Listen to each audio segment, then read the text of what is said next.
হাসি, আজ এত সুন্দর করে সেজেছিস? এমনি এমনি তো সাজিনি, একজন স্পেশাল মানুষের জন্য সেজেছি। তাহলে আমাদের সঙ্গে মিট করা তোর স্পেশাল মানুষটার সাথে।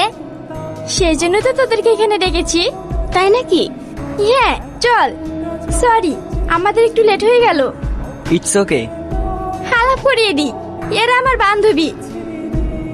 ও জুলি, ও নূপুর, আর একে তো চেনো, রিনা। হাই, আমি সেলিম।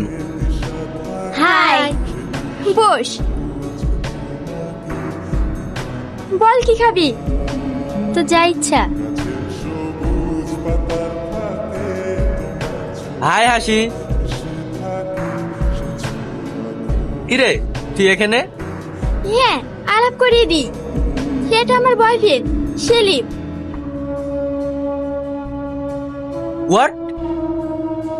তুই না জেনে শুনে একে বয়ফ্রেন্ড বানিয়ে ফেলেছিস? কেন, তুই ওকে চিনিস নাকি? চিনবো না কেন? ওর তো আমাদের পাড়ায় বাড়ি। শেষ বেশ তুই একটা মুদির ছেলের প্রেমে পড়লি। কি? মুদির দোকানওয়ালার ছেলে? আমি তো ভেবেছিলাম কোনো বড় লোকের ছেলে হবে। হ্যাঁ, আমিও। সেলিম, ও যা বলছে এটা কি সত্যি? হ্যাঁ, ও যা বলছে সব সত্যি।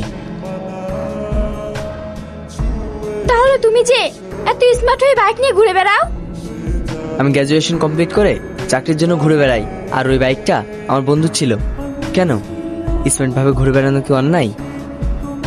চুপ করো তুমি।